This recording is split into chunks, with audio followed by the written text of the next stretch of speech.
Hola, buenas tardes a todos. Les saluda nuevamente Oscar Rubalcaba de Cermex Consultores. Les agradezco a todos por acompañarnos en este webinar, donde hablaremos de las generalidades para la presentación de la Declaración Anual de Personas Físicas.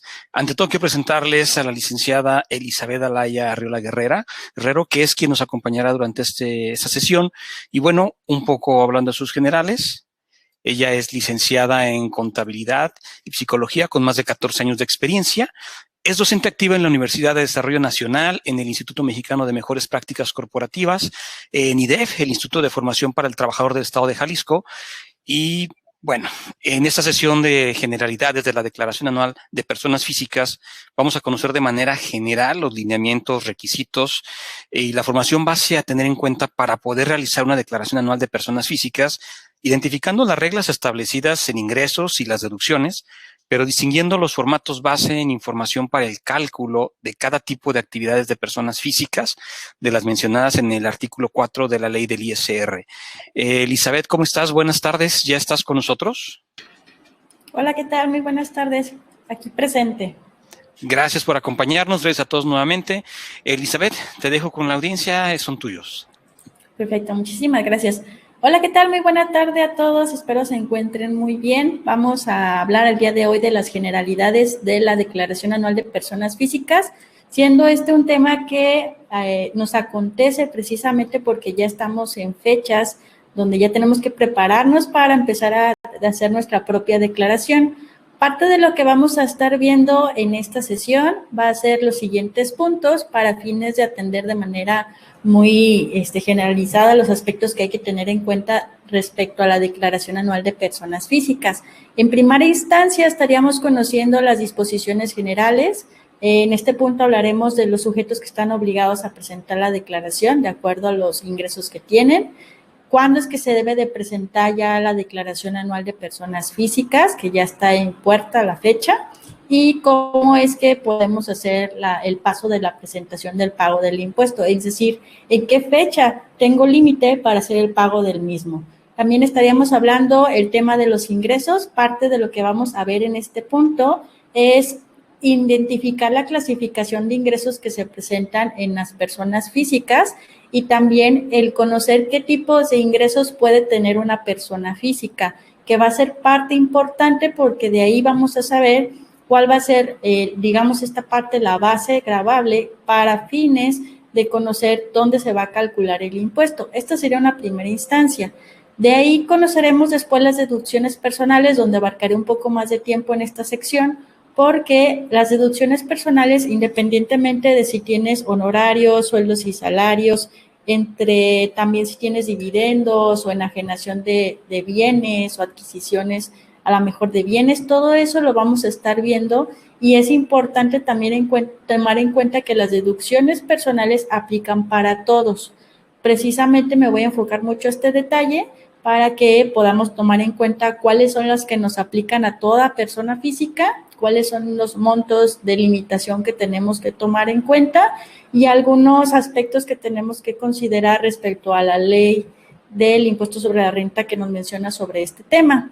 Hablaremos también de la determinación del cálculo anual. Más que nada aquí les quiero mostrar cómo es que se hace el cálculo, cuál es la tarifa que se está tomando y cómo es que el sistema genera el cálculo. Esto es para fines de que ustedes, si quieren trabajar un papel de trabajo, que es parte de lo que vamos a ver aquí también, alguna base, para que ustedes puedan también determinar el cálculo y verificar si está correcto o no. Por último y no menos importante, hablaremos del pago o saldo a favor, que es en caso de ya una vez mandada la declaración anual, qué es lo que podemos obtener, ya sea que nos toque pagar el impuesto sobre la renta o bien tener un saldo a favor. Y de ahí, ¿qué se puede obtener? Si lo puedo devolver, si lo puedo compensar o qué procede ahí, es algo que también estaríamos hablando. Y por último y no menos importante, les voy a mostrar algunas dudas que frecuentemente suelen presentarse cuando se hace la declaración anual por personas físicas y atender algunas aclaraciones en caso de que se presenten algunas inquietudes adicionales. Cabe mencionar que es importante que si tienen alguna duda en específico, nos lo puedan compartir en el chat. Con todo gusto lo vamos vamos a estar revisando y atendiendo de manera puntual, si es que nos queda el espacio de tiempo, o bien si vemos que requiere un poco más en el aspecto de atenderse de manera específica, también lo vamos a tratar de revisar. Vamos a iniciar entonces con las disposiciones generales para empezar a conocer e inmiscuirnos en esto de la Declaración Anual de Personas Físicas. Para entender este punto tenemos que identificar principalmente quiénes son los sujetos obligados a presentar la declaración anual. Para ello tenemos que entender que todos los que estamos presentes somos personas físicas, independientemente de si tienes una o diversas actividades, todos estamos percibiendo ingresos. Entonces, el hecho de percibir ingresos, todos estamos obligados, estamos sujetos a efectuar un pago de impuesto. Hay distintos tipos de ingresos, que son los ingresos exentos, más adelante les mencionaré en qué artículo viene, pero tenemos que tener en cuenta que también tenemos que contribuir al gasto público. Por eso es que la retención, en este caso de ISR, del impuesto sobre la renta, se presenta en todas las personas físicas. Se los comento aquí porque más adelante muchos posiblemente me pudieran decir, oye, pero es que yo ¿por qué tengo que estar declarando o por qué me está aplicando a mí el impuesto sobre la renta? Aquí precisamente en esta lámina que les acabo de mostrar son los sujetos que están obligados nada más a presentar la declaración anual. Estos son nada más en los casos en los que se está en la obligación de hacer este cálculo y esta declaración en la plataforma del SAT. Vamos sabiendo cuáles son los supuestos. El primero es si obtuviste ingresos en el periodo ya sea de enero a diciembre del 2020 mayores a 400,000 pesos en el año. Si tú por algo obtuviste ingresos menores a este importe, porque a lo mejor estás sueldos y salarios o alguna actividad comercial que no sobrepasó de este importe, no estaría sujeto a presentar la declaración porque no tienes mayores ingresos. Pero si resulta que eres un trabajador que precisamente trabajó, ejecutó actividades subordinadas para 2 o más trabajadores en el mismo año, es decir, en el 2020 de enero a diciembre, tienes que estar consciente de que si no sobrepasas los 400,000 pesos, aún así no los has sobrepasado, tienes que mandar la declaración anual.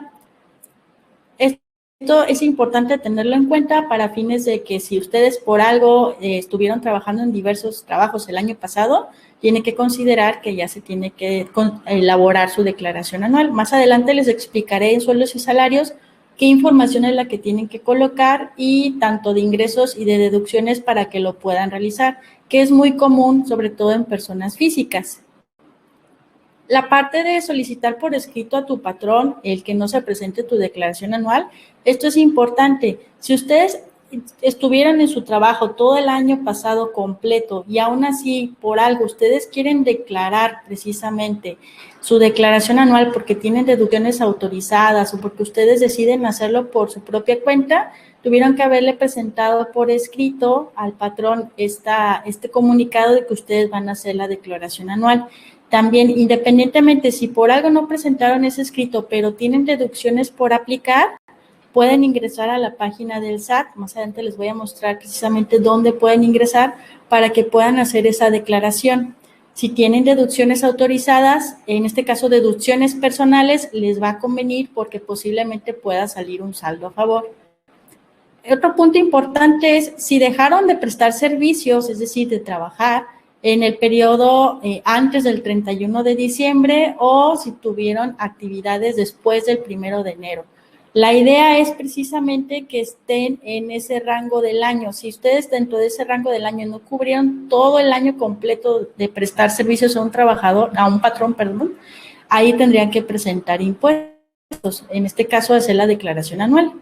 Si prestaron servicios a salarios por personas que no efectúan retención como embajadas u organismos internacionales, tienen que presentar precisamente la declaración anual de personas físicas porque como tal organismo internacional no va a estar obligado, sino nada más los residentes en México. Si obtuvieron ahora, aquí es importante y hasta por eso se los puse en resaltado, si obtuvieron ingresos acumulables, es decir, durante todo el año del 2020, ya sea por honorarios, por algún servicio profesional, por arrendamiento, por actividades empresariales o algún otro como dividendos, enajenación de bienes o cualquier otro de los que vamos a ver más adelante, además de los salarios, tienen que presentar su declaración anual.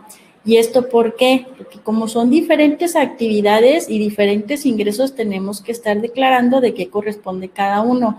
Para eso necesitamos, más adelante lo vamos a ver, un papel de trabajo, en este caso que tenga la información detallada de cada uno de los puntos que corresponden a los ingresos que obtuvimos.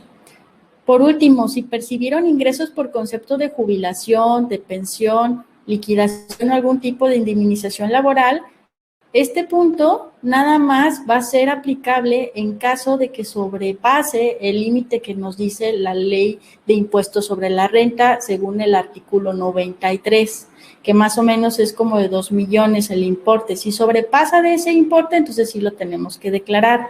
Ahora, hay datos informativos que si estamos como sueldos y salarios los tenemos que estar declarando.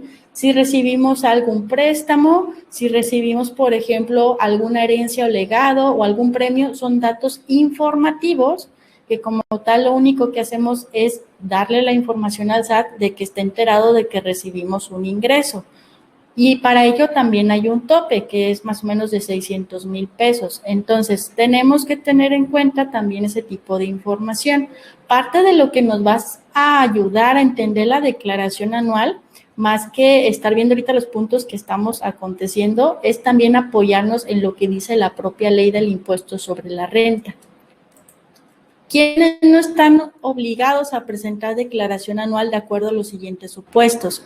Si obtuvieron ingresos exclusivamente por salarios de un solo patrón, incluso si dichos ingresos se rebasaron por 400,000 pesos, no van a tener la obligación de presentar la declaración anual. Ahora, siempre y cuando este patrón haya emitido un CFDI de nómina por la totalidad de los ingresos, así sean más de 400,000 pesos durante el año, tenemos que tomarlos en cuenta y que no resulte el impuesto a cargo en la declaración anual, ya que si resulta un impuesto a cargo, entonces sí, ahí habríamos que tener supuesto de presentarlo.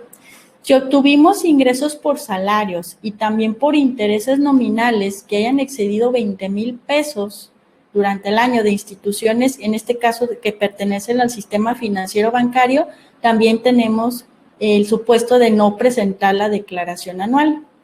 En el caso de los de RIF, de régimen de incorporación fiscal, nada más los que están en este caso que no van a presentar declaración anual son aquellos que hagan sus pagos bimestrales definitivos. ¿Qué quiere decir? Que cada bimestre estén declarando lo que son sus ingresos y estén efectuando el pago del impuesto sobre la renta, por lo cual cada bimestre se considera pago definitivo. Hay otra opción en el RIF que pueden optar, que es precisamente pagar por medio de coeficiente de utilidad. En ese sí tienen que presentar declaración anual.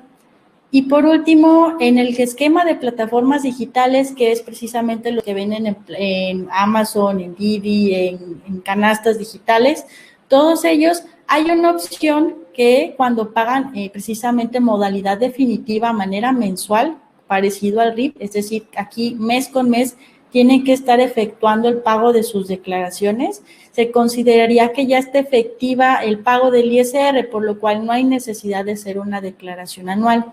En el caso de plataformas digitales, hay otra opción que no es pagos definitivos, sino que realmente se puede llevar a cabo hasta la parte del anual, y por eso es importante que aquí se los mencione para que puedan verificar su constancia precisamente de actividades y ver en qué modalidad están, sobre todo en la parte de RIF y de plataforma digital, para que puedan ver si realmente les aplica o no realizar la anual.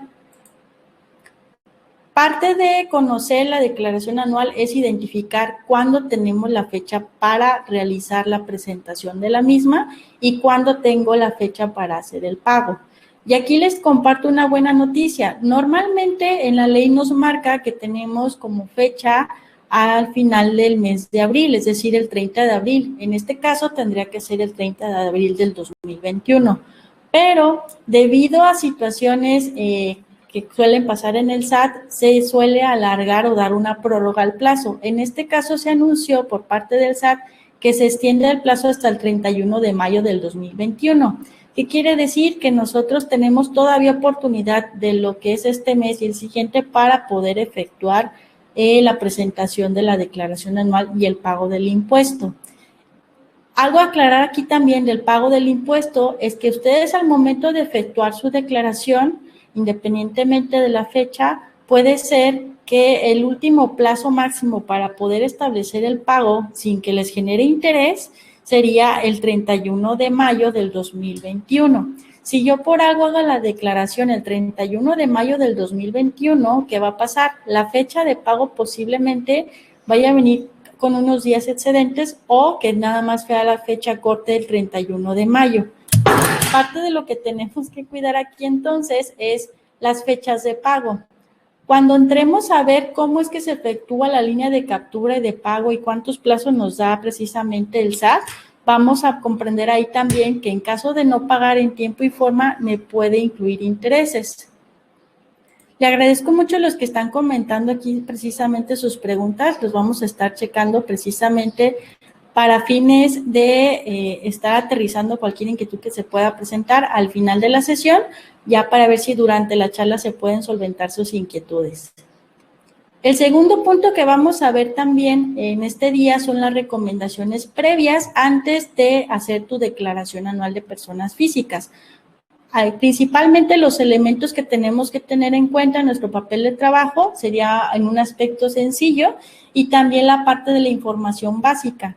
¿Qué información tenemos que tener? En caso de que ustedes lo quieran realizar por su propia cuenta, tenemos que contemplar al menos los siguientes elementos. Puede ser que algunos de los que estén aquí enlistados no los tengan o no les apliquen, y lo importante de aquí sería tenerlos en cuenta de acuerdo al tipo de actividad que están realizando y al ingreso que están percibiendo. Un punto es consultar el visor de comprobantes del SAT. Este visor nos va a ayudar principalmente para que podamos consultar nuestros ingresos y retenciones por concepto de sueldos y salarios, y precisamente los que nos emiten también por temas de asalariados o por separación que son manifestados en el SAT por medio de nuestros patrones. Estos los manifiestan debido a las comprobaciones de nómina que hacen. El objetivo por lo cual del visor de nóminas de comprobantes del SAT es que podamos conocer la información que corresponda a nuestros ingresos y retenciones, en este caso por sueldos y salarios. ¿Cómo podemos ingresar al visor? Nada más a que habría que acceder a dar en la página del SAT, poner visor de comprobantes y lo único que vamos a necesitar en este caso es precisamente la contraseña, la CIEC o la firma electrónica. Cualquiera de las dos me permite acceder. Los documentos que podemos obtener del visor de comprobantes es precisamente una pantalla de consulta donde va a permitirme ver todas las nóminas que ya fueron emitidas por el patrón, las retenciones, incluso hasta poder ver el detalle de las mismas. Podré descargar los archivos en PDF de todas las diferentes modalidades de información que me brindan, como puede ser las retenciones o consultar la nómina, e incluso permitirme bajar un archivo en Excel donde viene toda la información mes con mes de lo que me retuvieron los patrones, en caso de que haya tenido muchos. Y también, si quieren obtener el XML, también lo pueden obtener del que emitió el propio patrón. Otro aspecto que tenemos que tener en cuenta es precisamente las facturas emitidas que sean con XML. Estas las podemos descargar en la página del SAT también, en la parte de facturación electrónica. Hay que descargarlas porque de ahí vamos a poder llenar nuestra base de datos. Las facturas recibidas en XML, también las que nosotros nos brindaron debido a los gastos o compras que hemos realizado. Esto tiene que ser del periodo del 2020. La forma de pago de cada gasto se recomienda tenerla porque parte de ello, cuando entremos a ver las deducciones personales, tenemos que identificar que hayan cumplido con el requisito que le corresponde. Saber si es en efectivo, si es con tarjeta, si es con cheque. Tenemos que identificar cada uno de estos detalles, ya que en caso de incumplimiento de la forma de pago, nos podría hacer acreedores a que realmente nuestra deducción no aplique para fines de precisamente de disminuir el impuesto.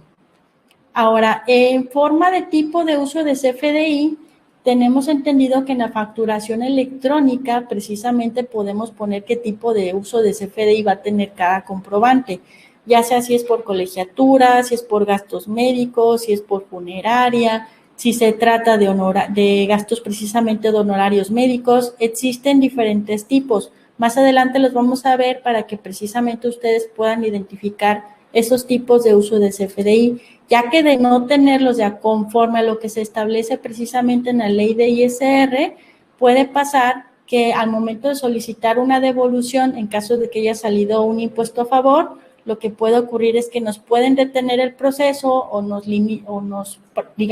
traben esta parte de solicitar la devolución porque no está cumpliendo con el tipo de uso CFDI. Otro aspecto son las constancias de retenciones de los que emite nuestro propio patrón, en este caso con el visor los podemos obtener, y las constancias de intereses reales. Si ustedes tienen precisamente Infonavit, Foviste o algún otro crédito hipotecario, esas constancias va a venir precisamente el importe de interés real que yo puedo deducir y este me va a servir mucho también para disminuir la base de impuestos. Los estados financieros, estos a lo mejor por sueldos y salarios no los van a requerir, pero hay actividades, por ejemplo, de arrendamiento, de actividad empresarial, entre otros, que van a requerir tener su información del balance general, describir cuáles son sus activos, sus pasivos y capital. Por eso es importante tener sus estados financieros y contar ya sea con un sistema que les permita precisamente tener el control de toda esa información, de cuántos activos se quedaron durante todo el ejercicio de 2020, cuántos pasivos de deudas o obligaciones se quedaron en 2020 y la parte de capital. Otro aspecto que a tener en cuenta de la información es la hoja de cálculo. Si ustedes estuvieran efectuando pagos provisionales, es importante contar con esa hoja de cálculo, que realmente la pueden hacer en un Excel, donde viene mes con mes cuáles fueron sus ingresos, sus deducciones y cuáles fueron los pagos que fueron realizando de pagos provisionales del impuesto sobre la renta e incluso las aplicaciones de retenciones. La hoja de cálculo va a variar de acuerdo a cada tipo de régimen de persona física. Es muy diferente la hoja de cálculo a arrendamiento, a una de honorarios, a una de dividendos. Por eso es importante que cuando vayan ustedes a elaborar este punto, se asesoren correctamente de la ley del impuesto sobre la renta, lo que establece la ley de IVA también, porque es parte de lo que se tiene que tomar en cuenta. Y en caso de que ustedes no dominen el tema, pues, asesorar también con un contador. Otros datos que hay que tener son los datos del RFC, la clave CIEC y la e-firma. No es necesario, me han preguntado a veces que si la e-firma es necesaria y realmente para la declaración anual con la clave CIEC es suficiente. La e-firma se recomienda, ahorita por temas de que si ya la requieren presentar, les recomiendo la CIEC. Y los datos de cuenta bancaria. Estos datos de cuenta bancaria les va a servir para el momento de hacer su devolución. En caso de que les salga a favor, necesitamos tener esos datos para que precisamente ya pueda hacerse efectiva la devolución en lo más pronto posible. Vamos a ver algunos elementos que se incluyen en el papel de trabajo. Este es un ejemplo de sueldos y salarios, pero no por ello puede ser limitativo. Pueden agregar más conceptos. Cabe mencionar que cada papel de trabajo, como les decía, que viene siendo de acuerdo a las necesidades de cada persona, de cada régimen.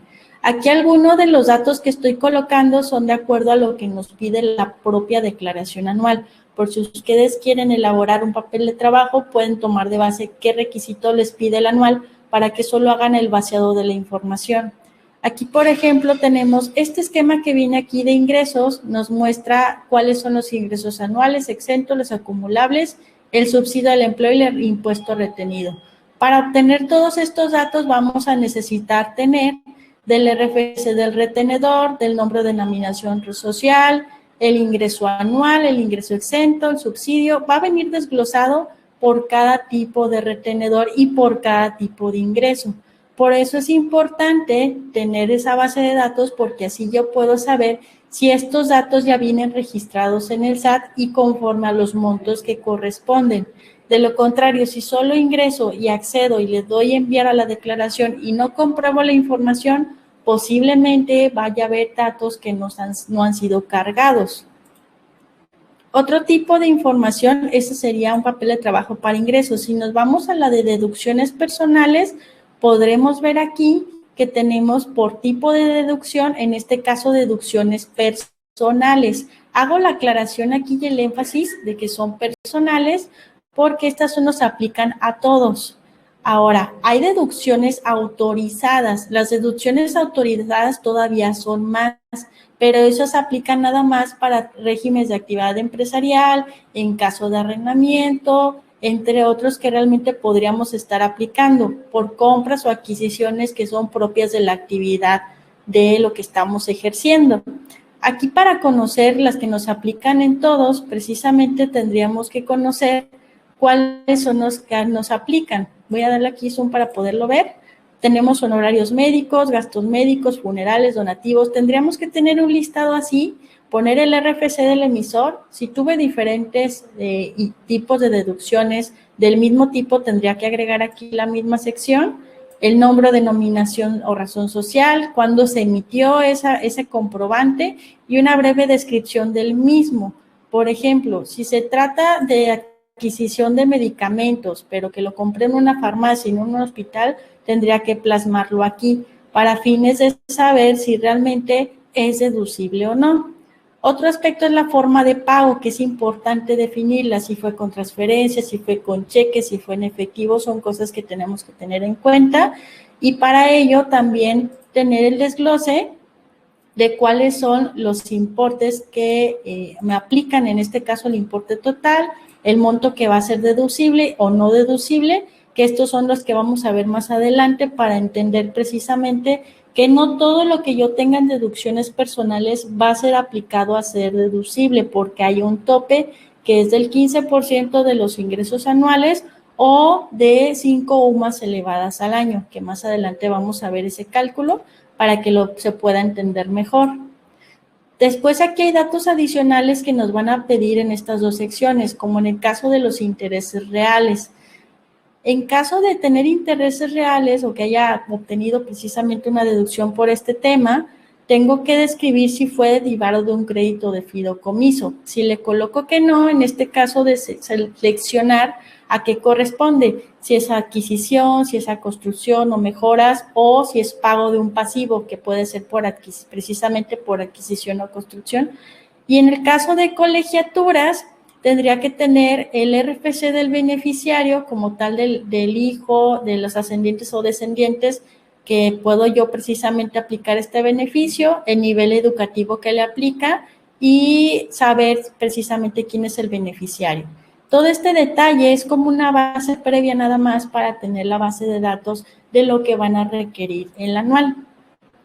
Aquí parte de lo que les mencionaba es lo de la clave de la factura. Las facturas es importante que tengamos precisamente identificadas a qué tipo de deducción aplica. Estas solo son aplicables para personas físicas, entonces tenemos que tener identificadas cuáles son las que tendría que tener mi factura según la situación que yo estoy adquiriendo, comprando o del servicio que pagué y la forma de pago. Estas formas de pago son las que tendría que aplicarse a la situación, en este caso a la deducción. Por ejemplo, en el caso de honorarios médicos, dentales y gastos hospitalarios se tiene que ser mediante tarjeta, transferencia o cheque. Si es en efectivo, como no viene enlistado, no aplicaría para hacer una deducción. Es decir, no lo puedo aplicar contra la base que tengo de ISR.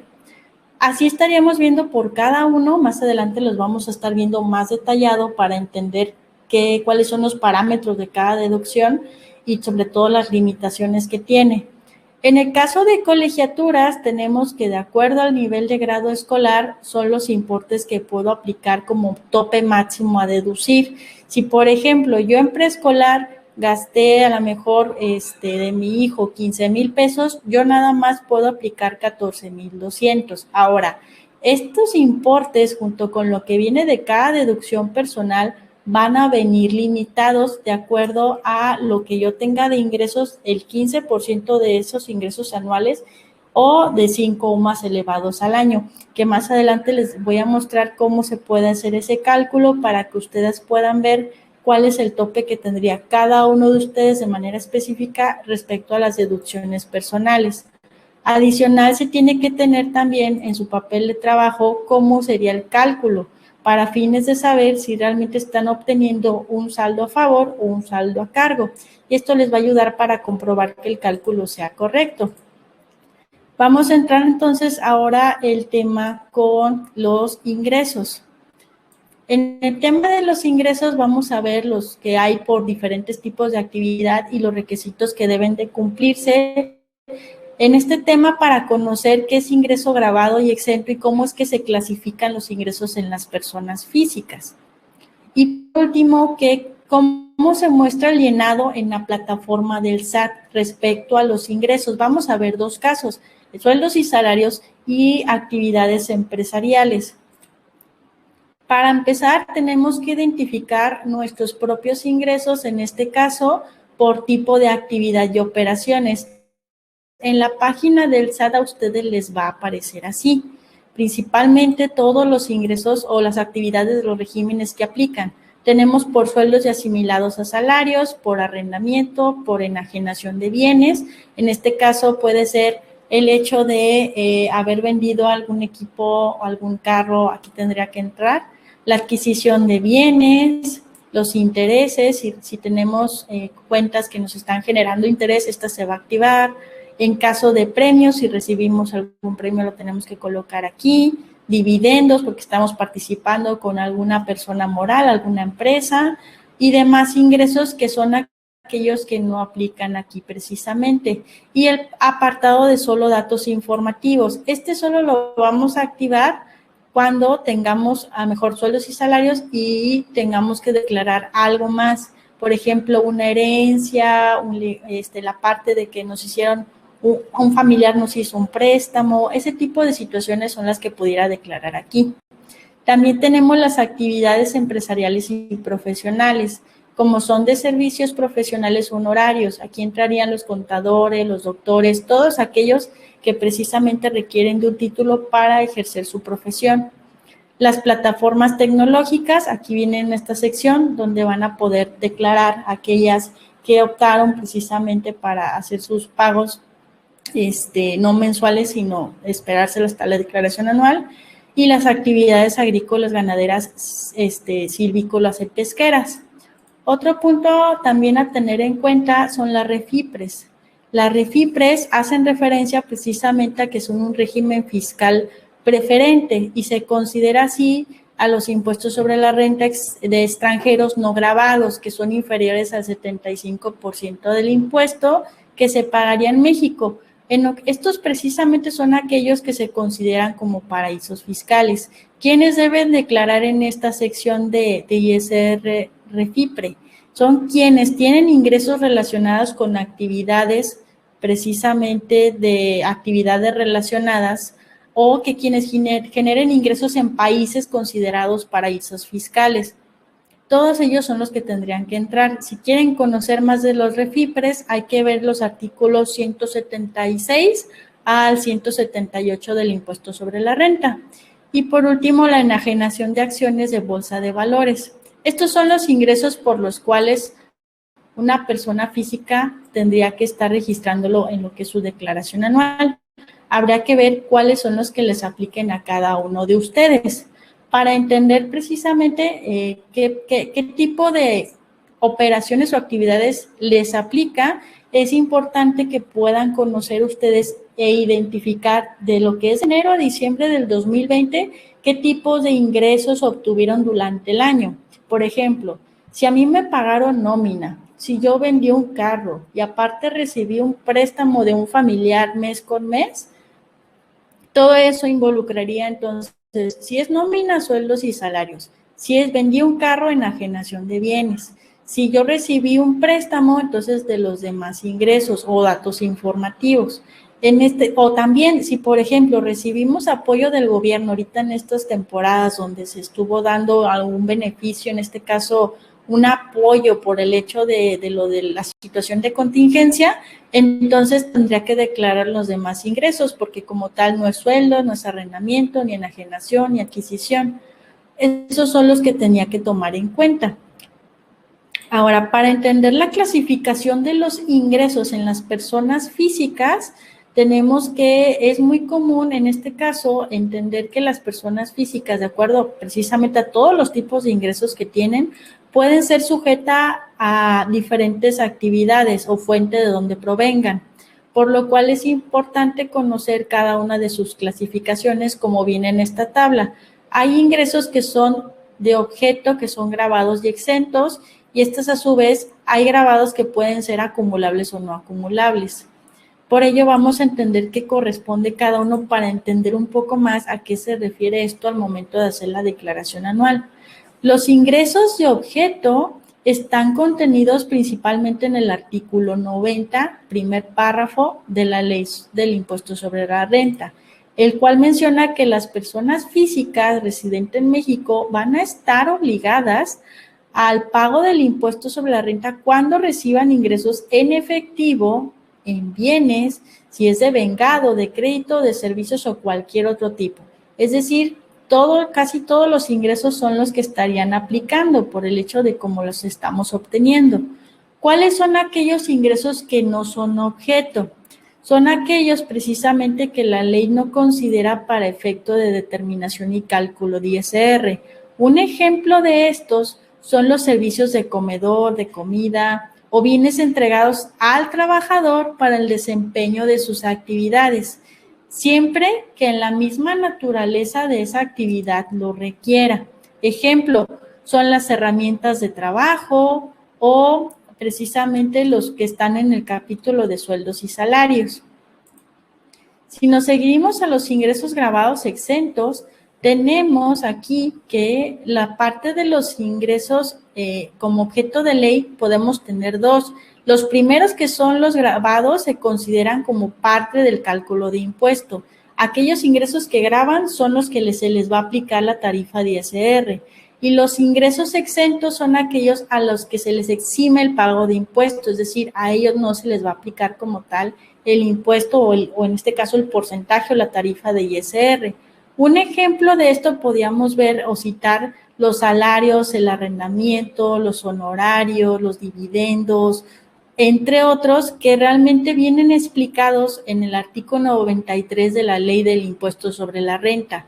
Para entender también esta parte de ese artículo, porque si es algo robusto y abundante, ahí sí se recomienda que lleven un adecuado acompañamiento, si lo están haciendo de manera independiente su declaración, si lo vean con un contador que tenga experiencia en este punto, porque se me podrían perder en situaciones en las que a lo mejor vemos, resulta que mi sueldo y salario sí es exento, ¿no? O es grabado, entonces tenemos que ver precisamente qué cosas sí aplica y qué no. Por ejemplo, las horas extra, nada más el 50% aplicaría y habría que ver las condiciones también. El hecho también de viáticos es un tema. Son diferentes puntos que tenemos que estar consultando y para ello precisamente se requiere de la asesoría y del acompañamiento de un contador. Aquí entonces en esta sección pudiera surgir una pregunta. ¿Cuál sería la diferencia entre el exento y no objeto si los dos no pagan impuesto? El exento hay que recordar que es un ingreso grabado que no paga impuesto. La misma ley nos exime del pago. En cambio, un ingreso que no es objeto es un ingreso que para efectos fiscales la ley señala que no necesita pagar impuestos. Ahora, iremos a los ingresos acumulables y no acumulables. Los ingresos acumulables hay que entender que son aquellos que sirven para determinar el impuesto sobre la renta, que suman a los demás ingresos de la persona física. Es decir, si yo tengo ingresos acumulables como tal de sueldos y salarios, de arrendamiento, de a lo mejor de prestación de servicios, todos esos los tengo que tomar en cuenta porque va a fungir como parte del cálculo del impuesto sobre la renta. Ahora, estos ingresos son precisamente los que tenemos que estar vigilando porque de ahí va a salir la base principalmente para determinar nuestro impuesto sobre la renta. Los ingresos no acumulables van a ser aquellos que pagan impuestos de forma aparte, no forman parte de la mecánica para determinar el impuesto, ya sea que estén vinculados a una tasa de impuesto sujeto o no sean precisamente pagos definitivos. Podemos citar algunos ejemplos de impuestos no acumulables que estén vinculados a la tasa de impuestos. Para eso, por ejemplo, tenemos los ingresos por enajenación de bienes, que una vez que se hace la enajenación del bien, se hace el cálculo definitivo precisamente para que no se acumule en la anual. O el caso de las liquidaciones o finiquito también sería otro ejemplo, en el cual, como ya es un cálculo definitivo, ya no tiene que contemplarse para fines del anual. Otro también pueden ser lo que les comentaba del régimen de incorporación fiscal, que cada bimestre se va declarando a modalidad definitiva y por ello también ya no se puede considerar en anual, salvo que el RIP, como les mencionaba, sea precisamente mediante un coeficiente de utilidad, opte por esa modalidad, ahí sí tendría que presentar la anual. En el caso de ingresos por premios, comúnmente cuando se adquiere un premio, se percibe un premio, ya sea en la parte por un bien, que nos dieron una casa, o nos ganamos una casa, un carro, o nos ganamos una determinada cantidad, generalmente ya viene por un cálculo que precisamente nos descuenta el impuesto para fines de que sea definitivo, siempre y cuando no se tenga que declarar a la mejor porque sobrepase del importe, entonces ahí sí tendríamos que considerar declararlo. Por eso es importante conocer precisamente lo que es el artículo 93 y lo podamos ver muy a detalle. ¿Qué información entonces tenemos que capturar en el registro de ingresos? Aquí nada más les voy a mostrar el cómo es que se tiene que estar llenando en la declaración anual, nada más, en este caso los campos que se tienen que estar llenando para que lo conozcan principalmente. Hay que recordar que esta sesión, lo que queremos gestionar con ella es que conozcan de manera general cómo es la declaración anual de personas físicas. Aquí en esta sección me metí en una persona física y empecé a ver aquí, si seleccionara la mayoría de los campos, en este caso de las actividades que tendría una persona física, les van a aparecer según el tipo de régimen que tienen o de actividad que realizaron y les va a aparecer todos los ingresos según los que hayan seleccionado. Esta primer sección de datos de nómina, incluso últimamente ha estado saliendo en la plataforma del SAT en la declaración anual, que es para llenar los campos de si tú pagaste precisamente sueldos y salarios, te va a estar saliendo. No se preocupen, si por algo en sueldos y salarios les llega a salir esta opción, comúnmente viene en blanco, no les pida un requisito. Los requisitos son estos puntos marcados en rojo principalmente, que son los que se tienen que estar llenando. Aquí en este caso seleccioné todos para que vean precisamente cuáles son los campos que me permite. Si fuéramos a llenar sueldos y salarios, ¿cómo es que se vería? En sueldos y salarios, teniendo en cuenta, ya teniendo nuestra base precisamente de cuáles son los ingresos que he percibido y las retenciones, si queremos conocer más detalle lo que se está registrando en el SAT, porque algo importante aquí a resaltar antes de pasar a mostrarles es que ya los datos vienen precargados. El SAT lo que hace es, de toda la información que se metió de XML, ya viene precargada la información. ¿Pero qué quiere decir? Ya hay algo de información registrada, mas no puede ser definitiva. Precisamente lo que tenemos que hacer es corroborar que la base de datos coincida con lo que nosotros tenemos. Y si hay circunstancias ajenas en las que no se esté reconsiderando algo, tenemos precisamente campos donde nos permiten agregar o modificar algunos importes.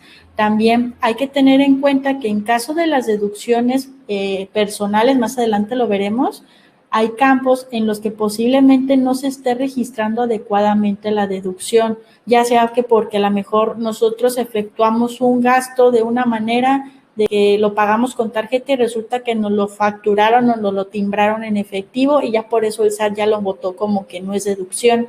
Entonces, hay campos donde se va a estar guardando esa información o donde nosotros tenemos que registrarla.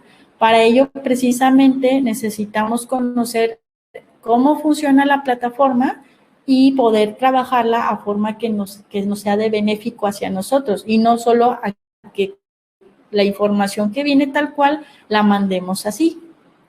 Para mostrarles el ejemplo de cómo es esta parte de la dinámica de la plataforma, vamos a ver la parte de sueldos y salarios y asimilados.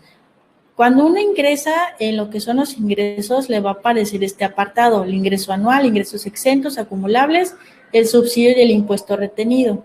Hay campos que no se pueden modificar. Como pueden ver aquí, a lo mejor no sé si se aprecia en la presentación, pero hay espacios en los que se ve más oscuro y otros se ve más claro. En los claros son los que puedo editar la información.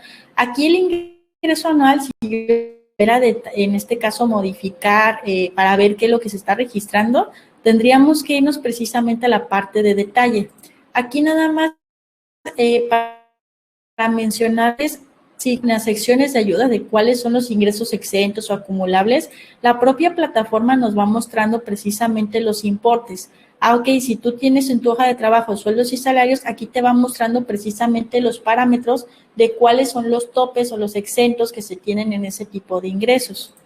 Ingresos acumulables también nos menciona que es precisamente todos aquellos que obtuve, que es una apelación de los ingresos que yo obtuve de enero a diciembre del 2020 menos mis ingresos exentos, me va a dar los ingresos acumulables. Es nada más esa operación aritmética que nos va a servir para fines de la base que tenemos que tener para el impuesto sobre la renta.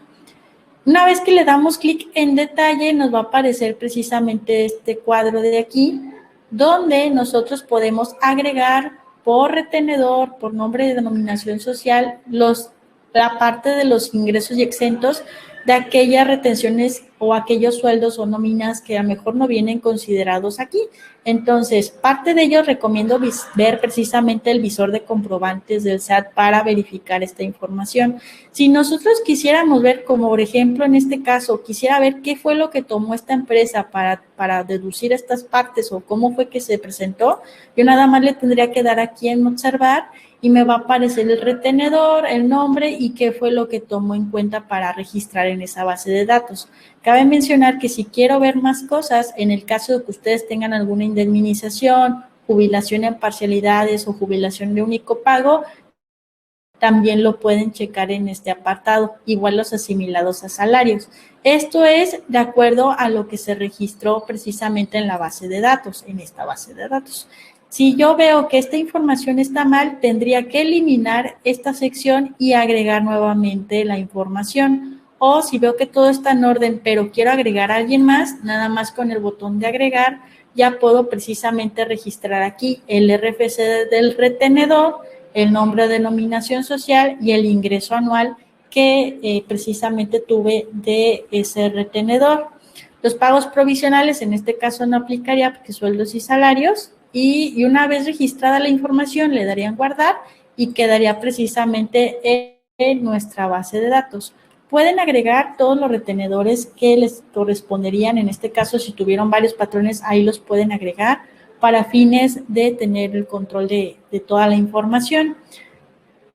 Así como se ve en esta sección, también tenemos el apartado de actividad empresarial y servicios profesionales por honorarios. Este otro ejemplo que les muestro es para que vean cómo funciona ahora en otro tipo de régimen. Aquí cuando seleccionamos los ingresos por actividad empresarial nos va a mostrar precisamente total de los ingresos y si se fijan, aquí imaginando que una persona no tiene precargada la información, tendríamos que cargar la información. Nos va a aparecer aquí precisamente el signo de admiración de que hago falta de información. Los ingresos exentos van a ir de acuerdo precisamente a la ley de ISR, el artículo 93. Ahí es donde podemos ver cuáles son los ingresos que me aplicaría de acuerdo a exención según el tipo de concepto que tengo, u otros ingresos. En este caso, vamos a ver la exención. Aquí me marca, si yo selecciono aquí los ingresos exentos, nada más me va a poner de manera general aquellos que conciernen a sector primario y también que en caso de ser persona física con servicios profesionales, el monto máximo exento no puede ser mayor de 633,000 pesos. Aproximadamente aquí me lo pone. Ahora, este monto máximo exento no hay que dejar nada más guiar de que, a lo mejor yo tengo 200,000 pesos de ingresos, ¿no? Imaginemos en actividad empresarial y servicios profesionales. Significa que puedo meter todo, entonces, exento, pues realmente no. Ahí tenemos que vigilar precisamente que sí, que no aplican excepción y para eso tienen que consultar el artículo 93. Una vez que entremos para detallar los ingresos, porque no solo registrar el importe y decir que ya recibí esa cantidad, tenemos que informarle al SAT precisamente al darle el detalle cuántos son los montos que quiero detallar de ingresos que percibí de enero a diciembre precisamente del 2020. Para ello, cuando le damos en opción de agregar, aquí cuando ya le di la opción, se va a desplegar esta ventana donde ustedes pueden seleccionar por concepto y de acuerdo a cada concepto que elijan, el monto detallado que le corresponde de lo que yo precisamente efectué de gasto de compra en el periodo de enero a diciembre del 2020 y teniendo correspondiente precisamente su factura y cumpliendo con los requisitos fiscales. Aquí les muestro algunos de los conceptos precisamente de, en este caso, de ingresos que nosotros emitimos.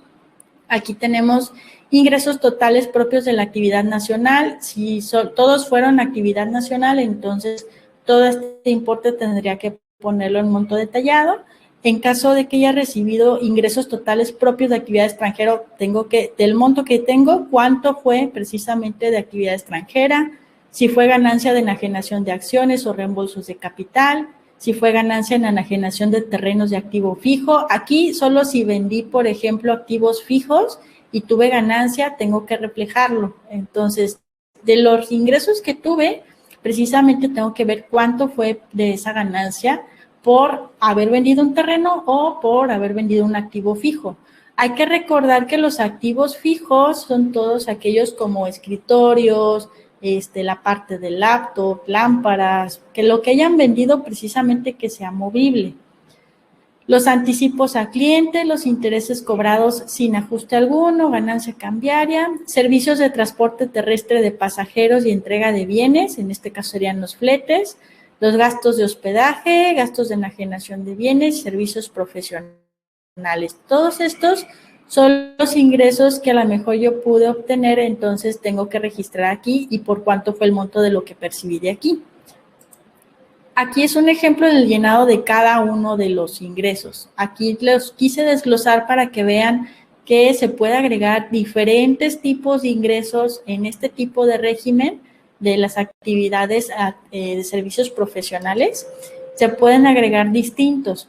Y nada más para aclarar que aquí en este importe no tiene que quedar nada, tiene que quedar aquí en los conceptos completamente definido hacia qué se enfocó cada peso que tengamos de ingreso.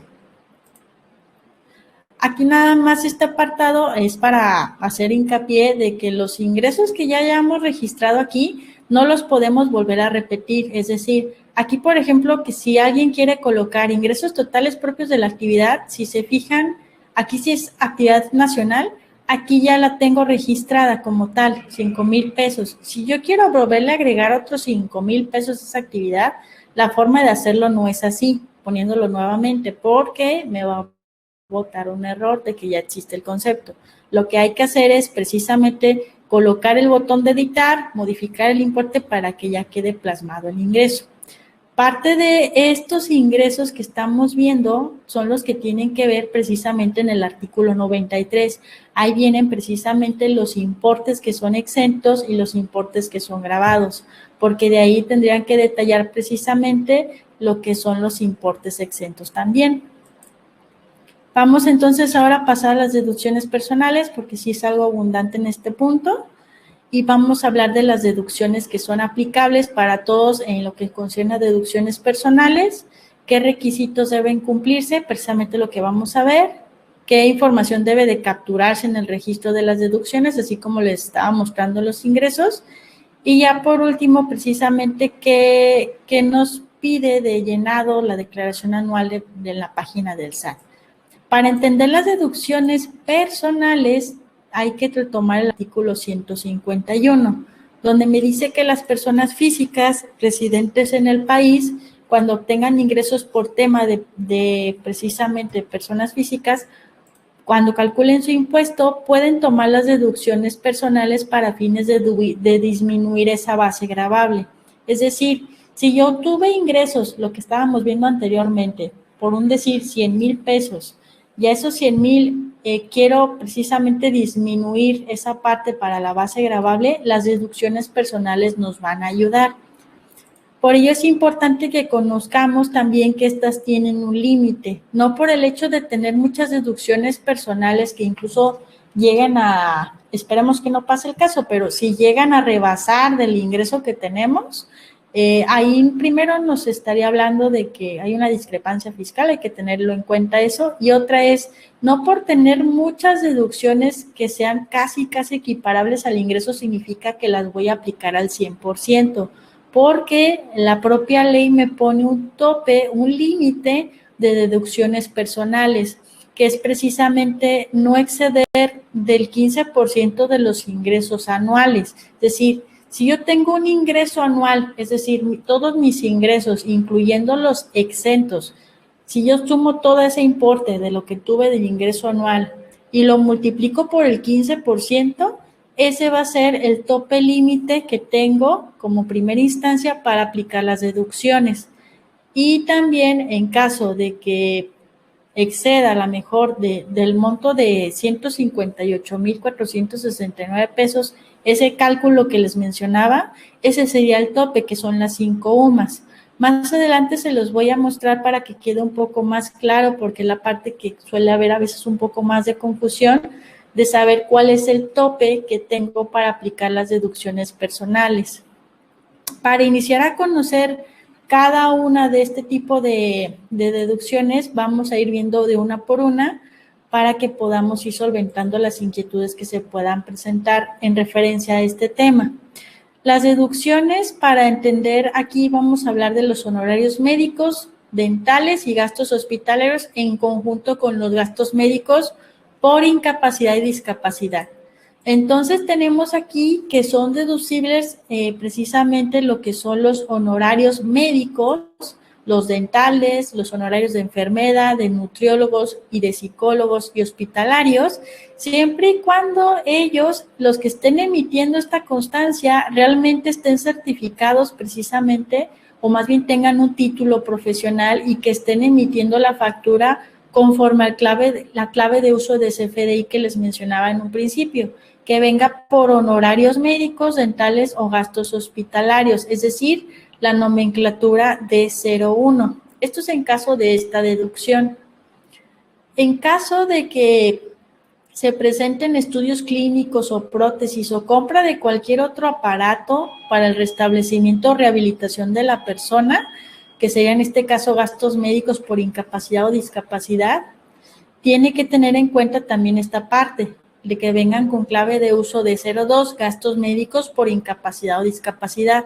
Para ello, en este caso de discapacidad o incapacidad, hay que tener en cuenta que se tiene que tener un certificado o una constancia que emita una institución precisamente de salud donde manifieste que la persona tiene una incapacidad o una discapacidad. En el caso de lentes ópticos graduados, nos da la opción precisamente en el reglamento del impuesto sobre la renta que puedo optar por deducir nada más la cantidad topada de 2,500 pesos de los lentes. Es decir, si yo compré lentes por 5,000 pesos, nada más esos 2,500 son lo que puedo aplicar. Ahora, ojo, el concepto de lentes ópticos habría que venir como gastos médicos o honorarios. Tendremos que tener en cuenta que tiene que venir desglosado para fines de que pueda ser deducible. Otro de los requisitos a tener en cuenta es la parte de los medicamentos, y aquí suele haber mucha confusión en este tema. Aquí lo puse aquí precisamente para aclararlo. Cuando alguien adquiere medicamentos en una farmacia que no está dentro de un hospital, no es deducible.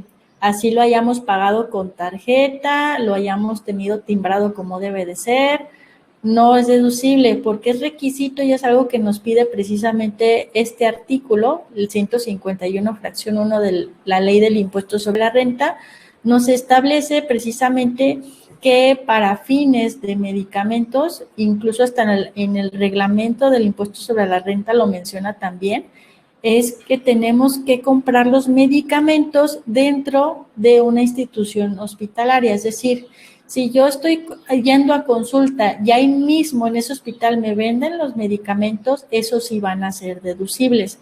De lo contrario, si yo salgo y los compro hasta en una tienda de conveniencia, o en una de esas farmacias que encontramos casualmente en la esquina, pero como tal no es un hospital, esos no podrían ser deducibles. Entonces, otro aspecto que tenemos que tomar en cuenta es que los gastos de salud van a ser deducibles en estos temas de honorarios médicos y gastos médicos cuando hayan sido efectuados, es decir, cuando haya pagado para, ahora sí que mi propia persona, para el cónyuge, por mi concubino, mis padres, abuelos, hijos o nietos. En este caso, los ascendientes de línea directa, recta, que pueden ser los ascendientes y los descendientes. Ahora, este requisito de aquí, de que es deducible también cuando estoy pagando los medicamentos, los honorarios, los gastos médicos de líneas ascendentes y descendientes, hay que tener en cuenta que estas personas no tuvieron que haber percibido durante el año del 2020, es decir, durante enero a diciembre del 2020, una cantidad igual o superior a lo que resulta un salario mínimo, o en este caso una UMA, elevado al año, que aproximadamente son como 33,000 pesos. Entonces, si una persona de las que estamos acá tratando de deducir tiene un ingreso durante el año que fue de 50,000 pesos, entonces no puedo aplicar la deducción porque ya estoy rompiendo con esa regla que nos da la propia ley del impuesto sobre la renta. Algo también muy importante, y aquí lo quiero mencionar también, es la parte de los tanques de oxígeno o pruebas PCR. Lo menciono porque ahorita por tema de la pandemia que aconteció, muchos pudieron haber adquirido equipos médicos como son tanques de oxígeno o incluso la parte de caretas, cubrebocas. Entonces, aquí puede creerse que se puede, que sí, que no se puede deducir, y por eso lo quiero aclarar aquí. Si alguno de ustedes tuvo COVID y pagó un médico, la duda sería si ese gasto lo pueden deducir o no. La idea es que si fue hospitalizado por tema de COVID, sí puede ser deducible, porque estamos cumpliendo con el requisito que nos marca la ley. Lo que no es deducible es cuando el paciente, por recomendación del propio hospital, se fue a su domicilio como hospitalizado con tratamiento de oxígeno y atención médica virtual, porque ya no está dentro del hospital, sino que está por fuera del mismo y ahí ya no entraría la deducción. Ahora bien, las familias que compraron o alquilaron un tanque de oxígeno o un concentrador de oxígeno también pueden hacer deducible el gasto al ser aparatos para restablecimiento y rehabilitación del paciente, porque están cumpliendo precisamente con esa función. Ahora, de igual forma, las pruebas PCR podrían ser deducibles, aunque deberían de cumplirse con algunas condiciones. Estas condiciones serían de acuerdo al artículo 264 del reglamento del impuesto sobre la renta. Los tanques de oxígeno y los concentrados de oxígeno serían deducibles precisamente al caer ese supuesto porque nos habla de la parte de aparatos de rehabilitación. Entonces, estos cumplirían junto con el artículo 151, que son deducciones personales, porque son estrictamente indispensables precisamente por concepto de compra o alquiler que se requiere para el paciente, que expida precisamente como instrucción el hospital para fines de que realmente sea deducible. Entonces, ¿qué necesitamos? Tener precisamente la constancia de que necesitamos el oxígeno, que sería la constancia por decir así, de incapacidad, de que requerimos precisamente esta parte para poder hacerlo deducible. Siendo así, si ustedes tuvieran la necesidad de comprar un tanque de oxígeno o de hacerse una prueba de PCR para detectar el coronavirus y tienen una constancia expedida por instituciones hospitalarias, esos gastos sí serían deducibles en este caso. Ahora, en el caso de las consultas médicas, también es otro tema que ha salido aquí, que es qué pasa con las consultas médicas. Si aquí, en el caso como fue lo de la pandemia, ya no se hizo de forma presencial, sino en forma virtual, ¿cómo es que se gestiona esta parte de la deducción? Van a ser deducibles como cualquier consulta presencial, en este caso, solo recordar que los honorarios médicos tienen que ser timbrados conforme a estos puntos que les estoy mencionando y que el pago tenga que ser mediante tarjeta, cheque nominativo o transferencia.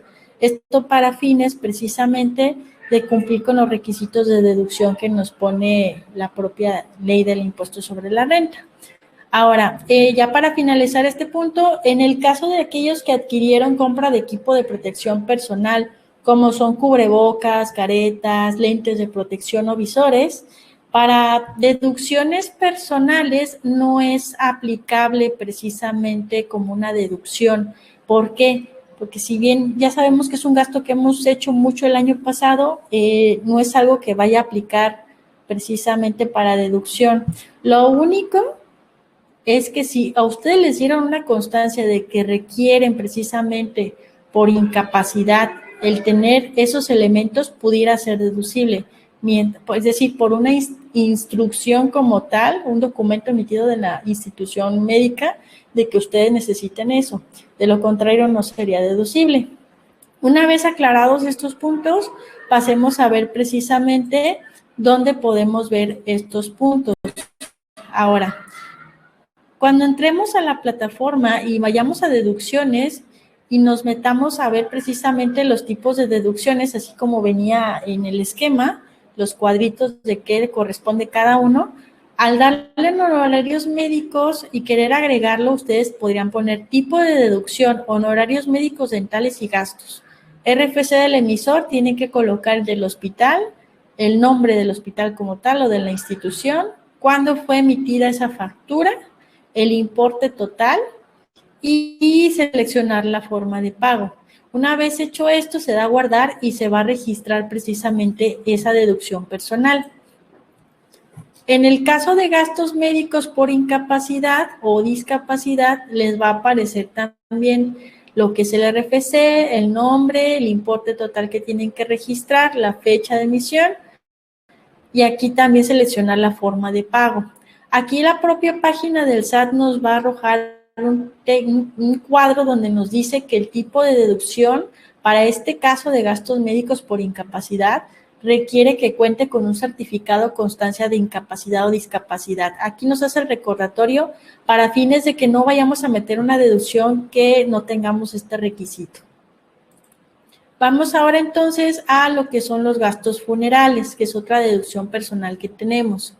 Son deducibles los gastos funerales, ya sea de tu cónyuge o concubino, así como padres, abuelos, hijos, en este caso líneas ascendentes o descendentes directos, y podemos realizar precisamente su deducción siempre y cuando cumplan con los siguientes requisitos.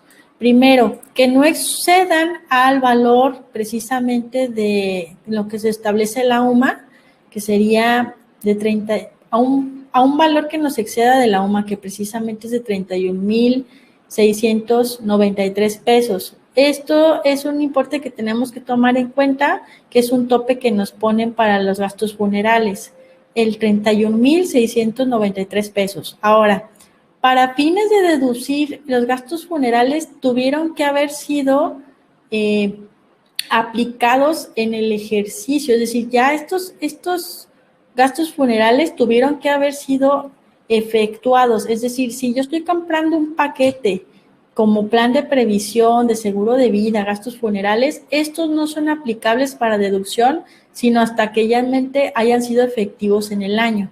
Si yo por algo usé el gasto funeral el año pasado y apenas me dieron mi factura en 2021, puedo aplicar la deducción.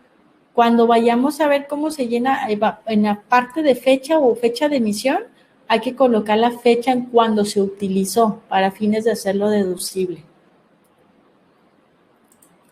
Este sería el ejemplo. Aquí antes de pasar a eso, hay que recordar que en estos requisitos de deducción, aquí sí entraría si tú lo adquiriste en efectivo, con tarjeta o cheque nominativo transferencia, puede aplicar. Es aplicable, hay que recordar que el requisito de deducción es nada más hasta cuando se utilice el servicio. De lo contrario, no lo puedo aplicar como deducción, sino hasta que realmente lo use. La clave de uso del CFDI en este caso es D03, gastos funerales. y hay que recordar que siempre tiene que venir emitido al RFC del contribuyente. Ya ustedes pueden enlazar si lo prestaron a alguien más, a un familiar precisamente, para su uso, nada más es en la referencia. Y deben de contar con el comprobante fiscal precisamente para poder hacerlo deducible. Aquí en el campo del llenado se coloca la sección gastos funerales, se pone el RFC, la descripción como tal de cuándo fue aplicado, qué fue lo que corresponde en este caso de lo que les brindaron del servicio, el nombre y denominación, razón social del lugar y la fecha de emisión. En este caso tendrían que poner la fecha del cual se hizo efectivo precisamente el gasto funerario, aunque la emisión haya sido en 2021. Esto para fines de que pueda tenerse el registro de deducción. Igual para mayores informes en este punto, lo pueden consultar en la página del SAT. Hay una especificación precisamente para los gastos funerarios en ese tema. En el caso de donativos, ahí estaríamos haciendo referencia a aquellos que van a ser deducibles nada más cuando son otorgados a instituciones que están autorizadas mediante la página del SAT y que no sean onerosos ni remunerativos. Esto quiere decir que si yo doy una donación a una empresa, por ejemplo, que yo no dé mi donativo como fines de un pago o a cambio de un servicio recibido. Entonces, si yo cumplo con ese requisito de yo estoy dando un donativo, pero no me estoy adjudicando algo como un servicio, un beneficio en esta parte de recibir algo a cambio de ese donativo por parte de la donataria, es completamente deducible. Ahora, hay montos que tenemos que tener en cuenta en este caso de los donativos. No por querer tener más deducciones voy a meter todo a donativos, sino que hay montos límites que nos pone la propia ley del impuesto sobre la renta, los cuales nos dice que no debe de exceder el 7% de los ingresos acumulables, es decir, los ingresos que ya tuve que sirvieron de base para calcular el impuesto sobre la renta del año anterior. Es decir, si yo en 2019 tuve ingresos acumulables, a esos ingresos les voy a sacar el 7% y ese sería el tope que tengo para aplicar de donativos para el ejercicio 2020. Requisitos que se tienen que tener para la deducción de donativos, tenemos que tienen que ser con tarjeta, con cheque nominativo, transferencia. El límite de deducción, hay que recordar que hay dos, el 4 y el 7%. El 4% es principalmente a entidades que son las autorizadas por el SAT y el 7% ya son para entidades federativas, precisamente. La clave de uso que tiene que tener el CFDI que me vayan a expedir la donataria tiene que ser D04, especificando que son donativos. Y los demás requisitos que tienen que cumplirse, que no sean onerosos ni remunerativos, que deben de brindarse por instituciones del SAT, contar con comprobante fiscal y el RFC del contribuyente. Otro punto importante aquí es, aparte de que a lo mejor nosotros demos donativos para instituciones autorizadas, puede ser que demos donaciones a partes relacionadas. Es decir, si yo tengo diferentes, digamos, empresas, puede ser que a lo mejor me dedique a diferentes actividades y yo me quiera dar un donativo a mí mismo porque tengo una asociación, una fundación y tengo una institución para poder deducir impuestos. Resulta que para poder cumplir con ese requisito tendría que cuidar mucho esta parte precisamente de no ser onerosos ni remunerativos. El SAT me manifiesta precisamente en los artículos del reglamento que en el caso de ISR me manifiesta que no puedo hacer donativos a partes relacionadas si llego a incumplir precisamente con esa parte de si yo doy un donativo a cambio de un servicio o si yo le presto servicios a esa parte relacionada o tengo alguna parte de comercialización con ella. Entonces, para evitar ese tipo de situaciones, lo ideal es se da el donativo, pero ya no se hay actividades de comercio o de servicios con esa parte, porque ahí estaría incumpliendo con este punto de aquí, de ser onerosos ni remunerativos. Se los comparto para que lo tengan en cuenta.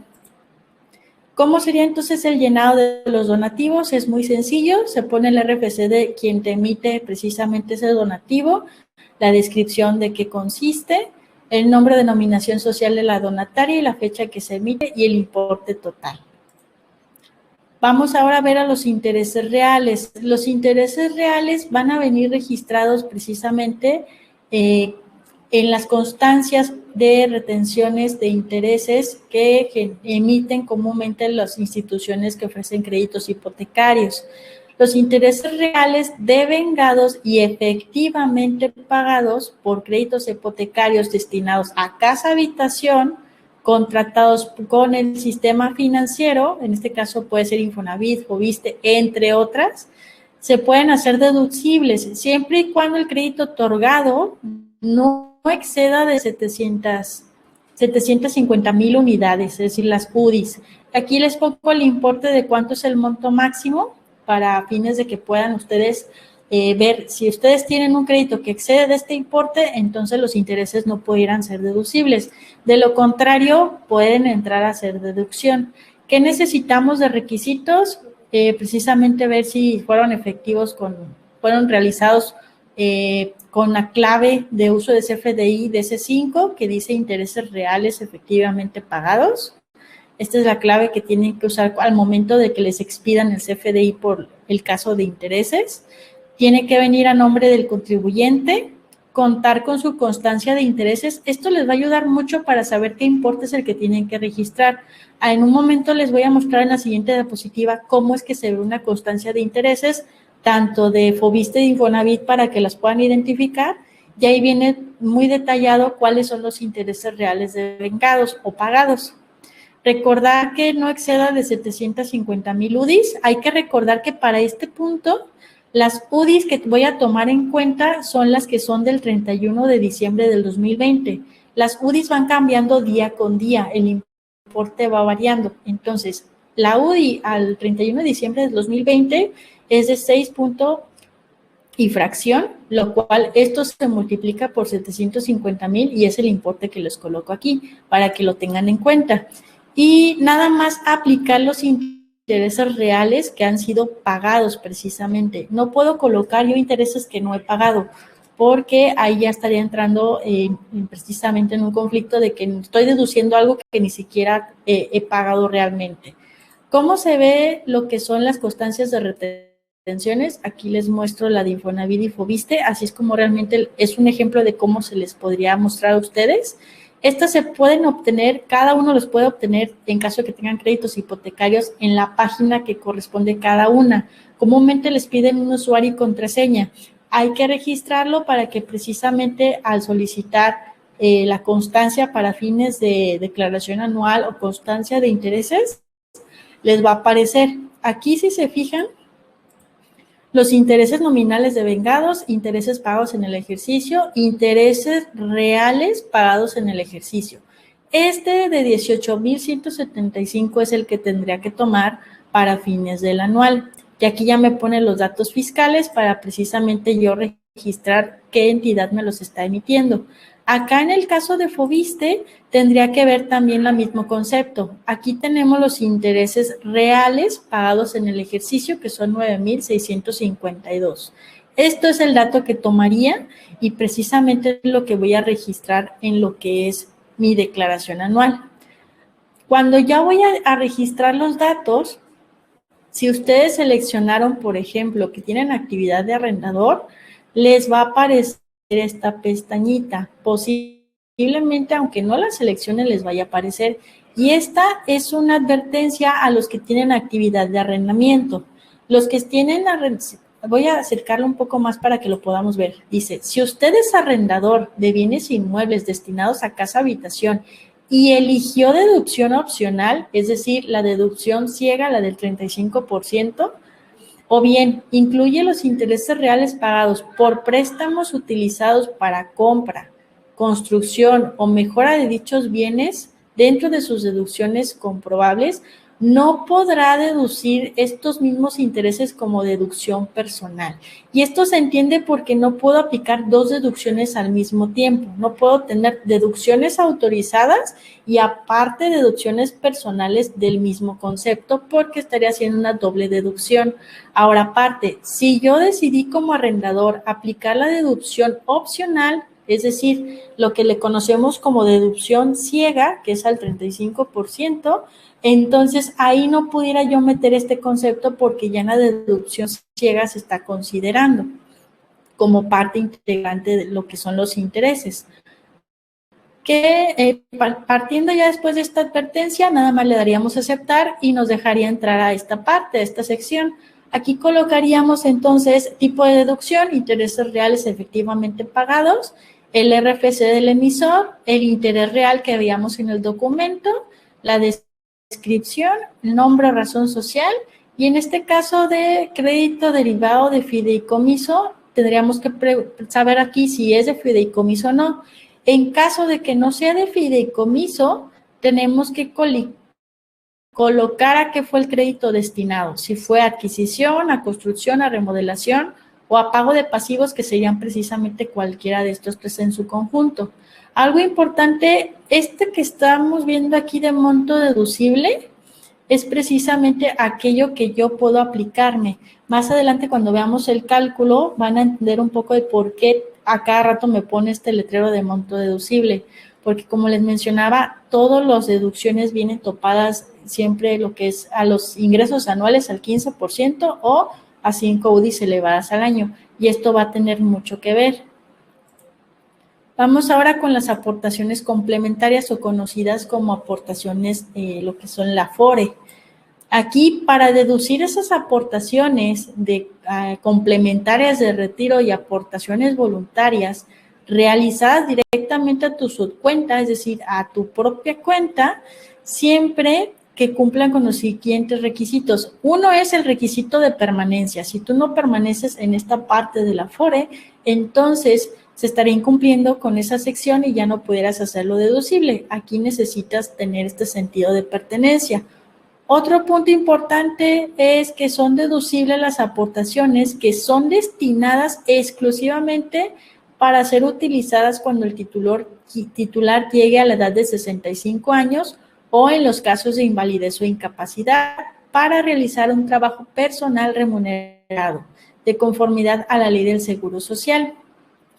Aquí, punto de los requisitos que vamos a necesitar es precisamente el tenerlos ya sea en efectivo, hacerlos en efectivo, en tarjeta, cheque, nominativo, transferencia, que la clave de uso de CFDI de esas aportaciones que está haciendo sea el D06, aportaciones voluntarias al SAT, que venga a nombre del RFC del contribuyente, que cuente con el estado de cuenta o CFDI de las mismas, y debe de haber un complemento en la factura que debe decir planes de retiro. El tipo de aportación o depósito de ese complemento puede ser por dos opciones. La A es aportación voluntaria complementada efectuada a esta fracción precisamente que estamos mencionando, o aportaciones efectuadas adicionales al reglamento 258. Nada más es especificar hacia qué se va el plan de retiro. Realmente, si es por tema de lo de los 65 años, cuál es el plazo, es lo que tendríamos que tener en cuenta para plasmar precisamente en este punto. Ok, en el caso de que por algo en la página del SAT no les aparezca el detalle de la FORE, lo que tendríamos que hacer es estar agregando el concepto. Para ello, precisamente aquí les coloqué que necesitamos el estado de cuenta o CFDI para fines de nosotros registrarlo de manera manual. Para este punto, entonces, nos iríamos a lo que son la parte de deducciones, y cuando le demos a agregar a la deducción que va a venir precisamente con este icono, con esta imagen de aportaciones complementarias, les va a aparecer qué tipo de deducción quieres agregar. Aquí le ponemos aportaciones voluntarias y complementarias, el RFC del emisor, el importe precisamente de la FORE que estuviste registrando de lo que fue de enero a diciembre, las aportaciones voluntarias de 2020, aquí lo registramos, nombre o denominación o razón social también de donde estás haciendo esa aportación, de qué institución, y la fecha de emisión para fines de que puedas registrar esta parte de la FORE.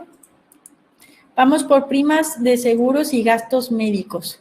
Aquí nos menciona el artículo 151, fracción 6, que van a ser deducibles todos los pagos por primas de seguros de gastos médicos complementarios o independientes de los servicios de salud públicos, es decir, independientes del IMSS, del ISSSTE, entre otros. Estos seguros que estoy pagando, gastos médicos, precisamente también algo que me va a ayudar es que puedo también deducir aquellas que sean propias, que sean de mi cónyuge o de la concubino o de la persona que sea en línea ascendente o descendiente en línea recta. Son deducibles entonces aquellos gastos médicos, ya sea mayores o menores sin importar. Y algo que hay que mencionar aquí también es que los de seguro de vida aquí no entrarían, solamente los gastos médicos mayores o menores son los que entran. Algo también que hay que tomar en cuenta es el monto de deducción de personal. En este caso, que a pesar de que yo tengo a lo mejor un pago de prima muy elevado, tenemos que tomar en cuenta que hay un límite precisamente en la deducción, que hay que recordar que es el 15% de lo que yo tuve de ingreso anual en lo que es 2020 o lo que son 5 UMAS equivalentes, es decir, 158,469 pesos. De lo que salga, ya sea de ese 15% o de esta cantidad que les acabo de decir de UMA, la menor es la que voy a tomar como tope límite de deducción. Para fines de requisitos de deducción, se toma la parte de que puede ser pagado en efectivo, con tarjeta, con cheque nominativo, transferencia. Se necesita que el CFDI que nos emitan venga con el siguiente clave, precisamente de identificación de uso de nómina, que es prima por seguro de gastos médicos, a nombre del RFC del contribuyente y contar con el CFDI. Ojo, si ustedes están emitiendo a lo mejor una prima de gastos médicos mayores a su papá o a sus hijos, pedir precisamente, no lo vayan a poner al RFC de la persona, sino en este caso al RFC propio y poner que el desglose es, estás cubriendo tú esa parte, ese gasto, para que precisamente puedas meterlo como deducción personal. De lo contrario, estaría haciendo deducción personal más bien para los padres o para los hijos. Otro aspecto a tener en cuenta es que no serán válidas para deducción en este tema de primas por seguros y gastos médicos las facturas que correspondan a seguros por recargos, deducibles, comisiones, asesorías, coaseguros, endosos y administradores de fondo.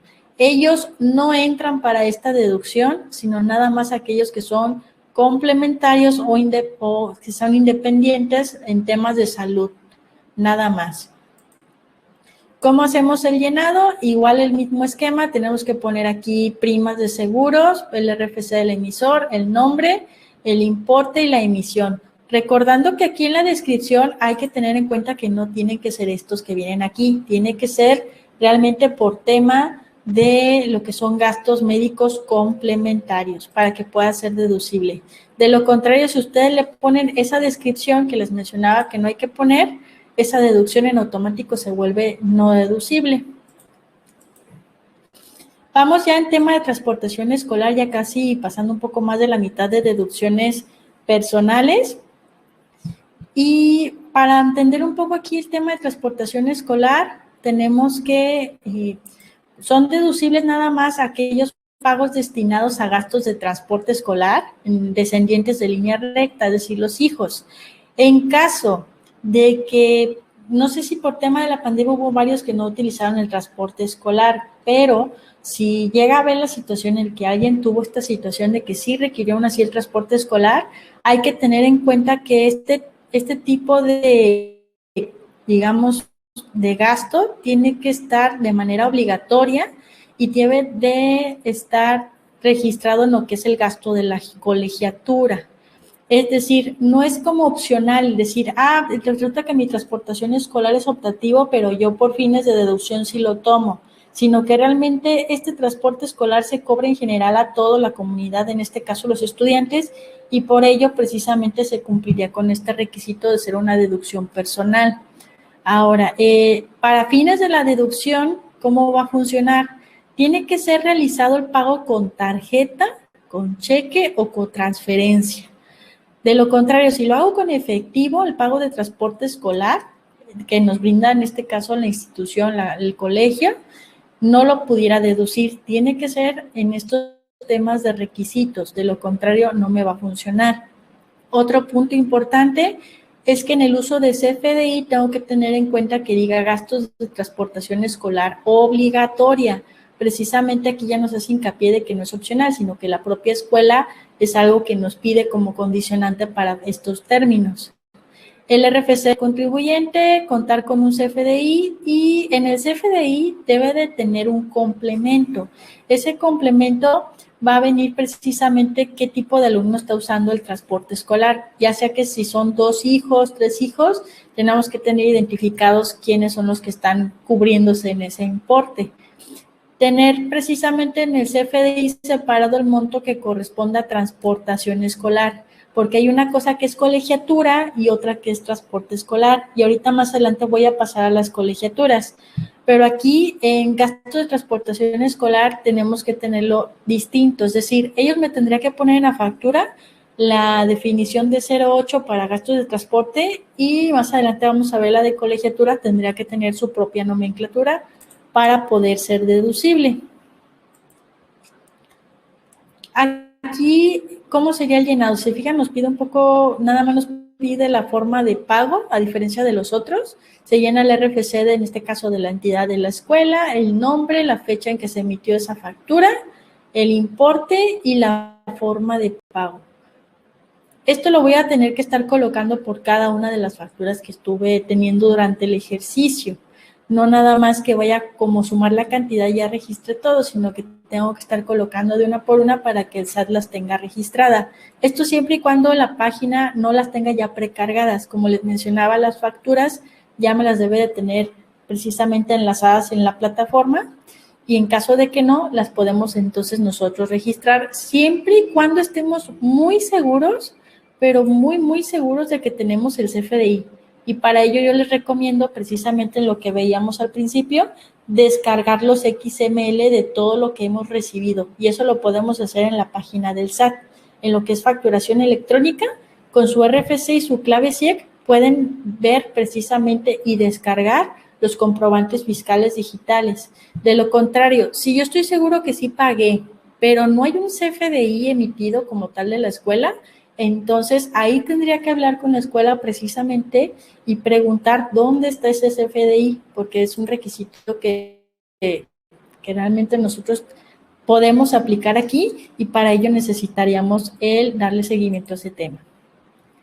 Lo que son depósitos en cuentas especiales para el ahorro, ahí tenemos que tomar en cuenta que podemos deducir depósitos en cuentas personales especiales para el ahorro.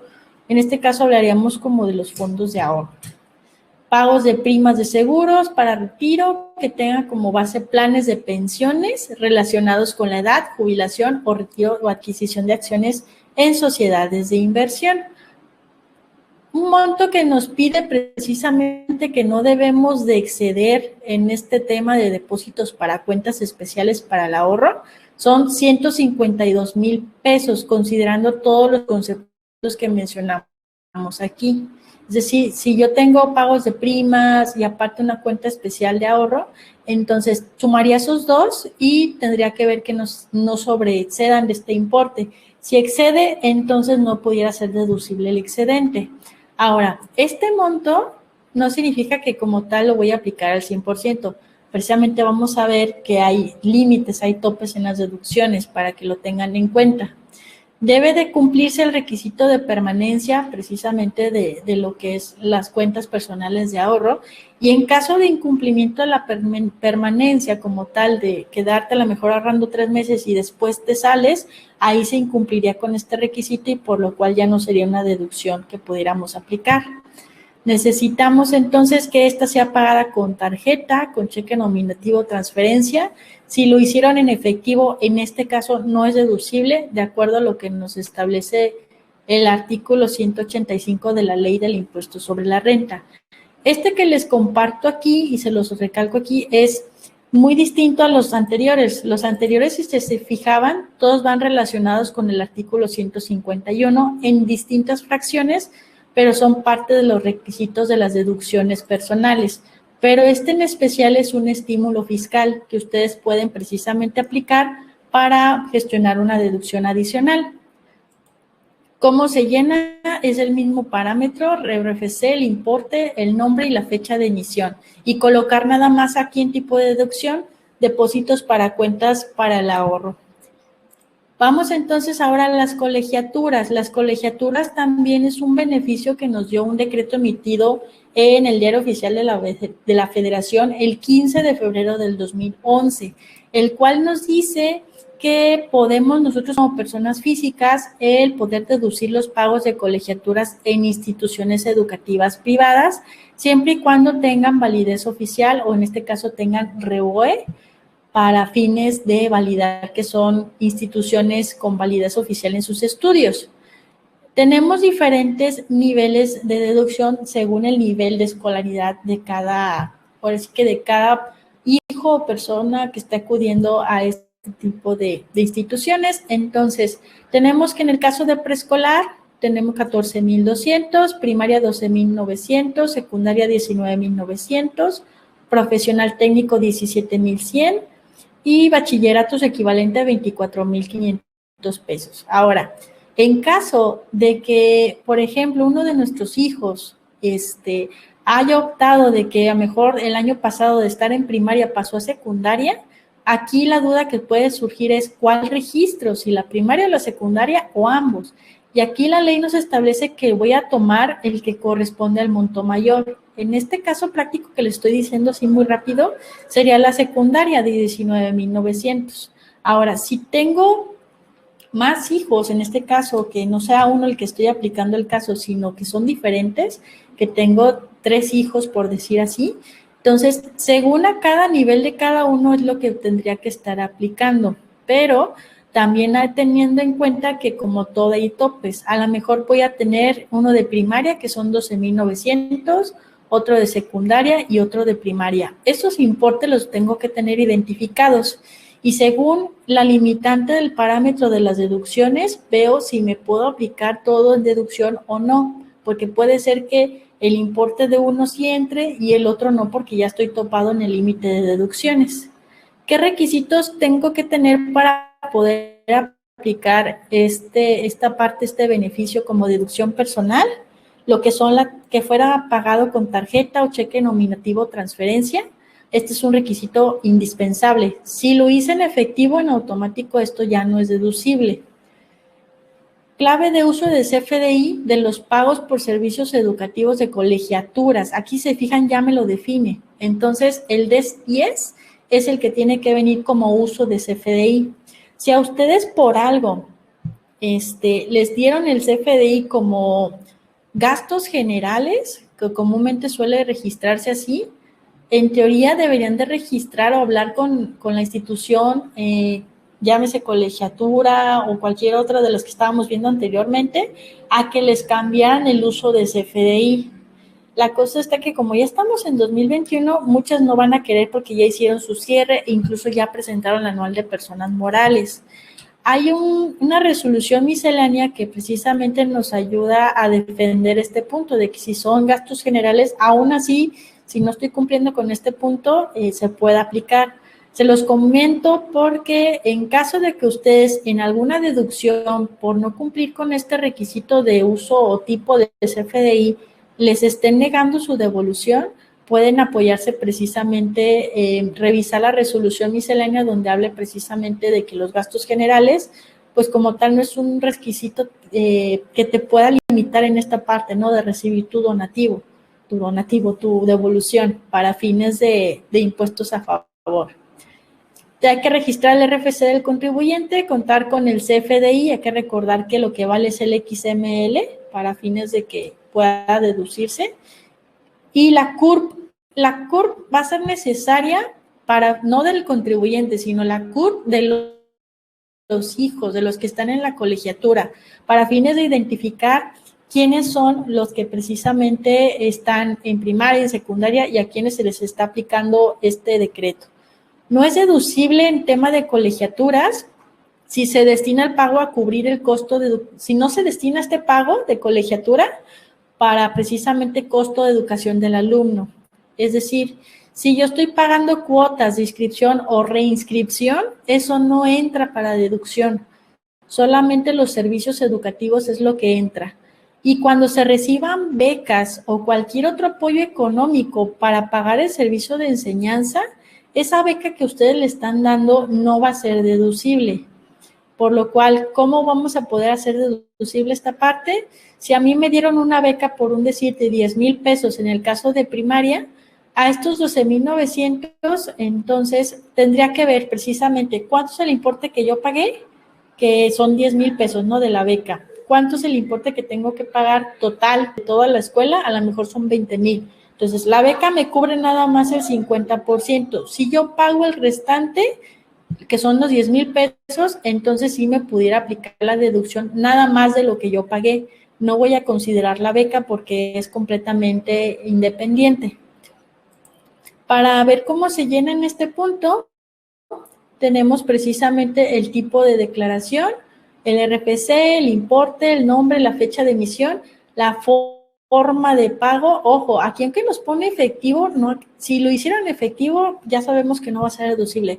Hay que recordar que son precisamente en las formas de pago que les mencionaba. Ya por último, aquí el beneficiario, colocar si fue el contribuyente, el cónyuge, la ascendente línea directa o línea descendiente línea recta, para fines de poderlo registrar y también a nivel educativo. Esto para que pueda tener registrado el sistema y se pueda hacer la deducción correspondiente. Aquí podemos ver, viene como tal la página del SAT, así se les va a mostrar las deducciones. Cada uno de los puntos que les mencionaba son estos que están aquí. Aquí, como podrán ver, en este campo viene 0, señal de que no hay registrado nada. Lo que tendría que hacer para registrarlos es darle la opción agregar para que podamos integrar cada una de las deducciones. Así como una vez que le demos agregar, les va a estar apareciendo estos cuadros y ustedes tendrían que poner aquí cada uno de los conceptos para poder registrar lo que son las deducciones. Vamos a pasar entonces a lo que son el caso práctico, para que podamos verlo así muy rápido por el tema de tiempo, para ya pasar a la determinación del cálculo anual y qué hacer en caso de pagos y deducciones. Para ello me voy a dirigir a una hoja de Excel que nos va a servir de base para nada más entender esta sección. Déjame ver si ya se está compartiendo en pantalla. Sí, ok. Hay que recordar que cada clave de factura debe corresponder al tipo de deducción y la forma de pago que tengo que respetar. Estos porcentajes que ven aquí, precisamente son los que tengo como topes que me marca la ley, no de la propia deducción, sino de los topes que les decía de 15% del ingreso anual o lo que viene siendo los 5 UMAS. Aquí en el Excel, aquí se los pongo más fácil precisamente, esto lo van a recibir precisamente, aquí en el chat les vamos a estar compartiendo cuando les van a compartir esta información que es el Excel y la presentación, para que no tengan inconveniente de que no se les va a mandar. Y aquí en el Excel van a poder ver, ¿no? Las claves de factura, el tipo de deducción, la forma de pago, los límites de deducciones personales, que es 15% de los ingresos anuales o 5 UMAS.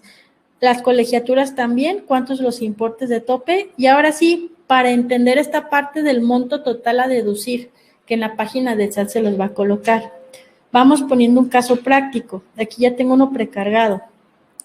Estas son las deducciones que tuvo una persona. Estos son los importes totales de sus deducciones. En total gastó 68,124.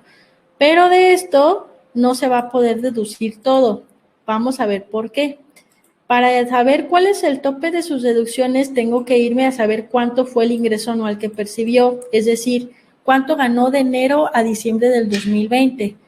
Ya aquí estoy viendo que fueron 192,000 pesos. Esos son los ingresos anuales, que en la página del SAT los van a encontrar así como ingreso anual. Entonces, yo teniendo este dato de 192,000, lo voy a colocar aquí en esta pestaña de factor tope de deducción, en este que dice cálculo de factor tope de deducción de acuerdo al artículo 151. Le pongo 192,000 y me marca la ley que yo tengo para tope de deducción 2 opciones. Tengo que tomar la que sea menor. En este caso, como mi monto de ingreso anual es 192,000, le aplico el 15%, 28,800 es lo que voy a aplicar o 158,556 UMAS, lo que es menor. Como esto es menor, los 28,800, este es mi tope de deducciones personales que voy a aplicar. Por ejemplo, aquí, todos estos, lo que yo tenía, voy a irme a la página de deducciones, yo tenía 68,000 pesos. De estos 68,000, no voy a poder aplicar todo, sino nada más el importe que marca aquí, los 28,800. Ya yo podré decidir de ahí qué es lo que sí puedo tomar y qué no, porque nada más puedo considerar el importe que me dice como total monto por deducir. Esto es importante que lo conocieran precisamente porque es parte de lo que nos habla lo que son la página del SAT al momento de hacer el cálculo, para que si ustedes ven que por más deducciones que se tengan se va a deducir todo, realmente no, sino que hay que tener en cuenta también la parte de los ingresos. Ya por último, para poder ir a la parte de tener en cuenta sus preguntas, parte de lo que vamos a estar haciendo es recolectar todas las inquietudes para fines de estarles mandando en estos 2 días, lo que más tardar este viernes, todo lo que son las respuestas a las preguntas que tienen de manera muy puntual a los casos que estén manifestando. La determinación del cálculo anual es un esquema muy sencillo. Realmente lo que hace el SAT es de los ingresos acumulables, que es realmente de los ingresos que ya tuve de enero a diciembre anuales, menos los ingresos exentos, yo tengo mis ingresos acumulables, que son aquellos que van a servir precisamente para base de ISR. A estos ingresos le voy a restar las deducciones personales que ya se hayan registrado, que ya están dentro del tope y del límite que estábamos viendo precisamente. Si en este caso, como no hay deducciones personales, la base gravable se pasa tal cual los ingresos. Si aquí hubiera deducciones, se restaría y me daría menos base gravable. Entre menos base gravable tenga, más económico va a salir la parte de mi impuesto, incluso hasta me puede salir a favor. ¿Cómo es el cálculo? Aquí se los pongo precisamente y esta es la tabla acá para el anual del 2020 de personas físicas. Se toma en esta cantidad que son 15,678, tenemos que buscarlo en esta tabla, en qué rango está. Si se fijan, aquí está entre los 6,000 y los 58. Yo tomo el límite inferior, que son los 6,000, lo resto, los 15,000 menos los 6,000 me da los 8,736. Le pongo el porcentaje que aplica aquí, que es 6,40. Después me sale el resultado, que es el impuesto marginal, y de ahí le agrego la cuota fija que me muestra aquí, que son 133. Después de que hago todas estas operaciones, me va a salir precisamente de estos 559 más 133, me da 692. Este es el ISR que me saldría conforme al cálculo. Ahora, si tuve pagos provisionales, aquí los aplicaría. Como en este caso no hubo, se pone 0. Y si hubo retenciones que me hizo el patrón o cualquier otra persona moral, aquí las pondría. Como son retenciones que ya se pagaron, se disminuyen y aquí ya se puede saber si salió y ese a cargo o a favor. Esto lo van a tener precisamente en la hoja del Excel para que lo puedan determinar. En la plataforma del SAT les va a mostrar así los ingresos acumulables, las deducciones, la base gravable. Lo que no les va a mostrar es precisamente el cálculo que les acabo de explicar, para fines de que ustedes puedan ver qué es lo que hace y cómo funciona esta tablita, para que ustedes la puedan identificar. Esa tabla la pueden encontrar en la ley del impuesto sobre la renta. Después de ello, si les llega a salir pago de saldo a favor, ahorita vamos a ver este punto, lo que se tiene que hacer es lo siguiente: si ustedes ya tienen su declaración y por algo les sale a favor, como en este caso que son 3,958, tenemos 3 opciones, en este caso 2, que es compensarlo, devolverlo o dejarlo sin selección, es decir, esperarnos a ver qué podemos hacer con ello. La compensación es aplicar el impuesto sobre la renta sobre impuesto sobre la renta en futuros pagos provisionales que tenga o retenciones que me vayan a hacer. La devolución es cuando procedemos a solicitar que nos depositen a nuestra cuenta bancaria. Para ello es importante tener nuestra cuenta clave y el nombre del banco. Una vez registrado estos puntos, nos va a aparecer precisamente que si nosotros somos las personas indicadas y que todo está en orden, esto es para fines de que no se vaya a poner la cuenta de otra persona, sino la propia y poder hacer la parte de nuestra devolución, que esta tarda normalmente, van haciéndose, si tú lo presentas hoy, la próxima semana ya te va a estar llegando. Esto conforme si lo estás haciendo dentro del periodo y si no hubo ningún problema en tus deducciones. De lo contrario, sí se puede tardar un poco más. Para saber cómo va el proceso, tendrías que consultar el buzón tributario. Una vez que tengamos declarada la presentación, nos va a aparecer precisamente una ventana así, donde se muestra un PDF de que nosotros ya emitimos nuestra anual y que nos salió un saldo a favor. ¿Qué pasa ahora en el caso de que nos salga a pagar? Si nos sale a pagar, tendríamos aquí, por ejemplo, el caso de ISR a cargo. Si nosotros nada más le diéramos enviar, va a generarles esta información de que se está guardando la información y nos va a avisar antes de mandarla si queremos pagar la declaración o que si estamos seguros de que queremos mandar esto. Si le decimos que sí, vuelve a guardar la información y ya nos emite el acuse, en este caso de pago, donde podemos precisamente ver la línea de captura y la fecha que tenemos para pagar. Recordando que tenemos hasta el 31 de mayo como fecha límite para hacer el pago de la declaración anual. Ahora, ¿qué pasa si yo no lo quiero pagar todo de una vez, sino en parcialidades? ¿Qué podemos hacer? Tendríamos que irnos igual a la parte de nuestra cálculo, en este caso determinación, y poner pago en parcialidades y le decimos que sí. En este caso nos va a mostrar hasta 6 parcialidades. Hay que recordar que las parcialidades no es que te vaya a poner el monto total, como en este caso 1,911, partido en 6, sino que realmente lo que va a hacer es ese monto lo divide y adicionalmente le agrega interés. Por eso hay que tener en cuenta que entre más parcialidades, más caro va a ser el interés para precisamente que te financia el SAT. Al finalizar te va a estar dando las opciones de todo lo que son los comprobantes, en este caso en PDF, para que tú puedas ir a pagar a instituciones bancarias. ¿Cuáles instituciones bancarias son? Precisamente aquí se las muestro en pantalla para tenerlas en cuenta. Todas ellas. No se puede pagar en Oxxo y no se puede pagar como en farmacia, sino realmente lo que tenemos que hacer es acudir al banco para hacer el pago o bien hacerlo vía transferencia. ¿Qué podemos hacer en caso de que mandé la declaración y por algo se me olvidó bajar estos recibos de pago, ¿no? Ya no los encuentro. Tendríamos que hacer primero, bueno, ahorita les voy a explicar el contenido del anual, que a veces puede ser que muchos me digan de dónde puedo obtener el contenido, ¿no? No solo el acuse, sino quiero ver qué es lo que declaró el contador, por ejemplo.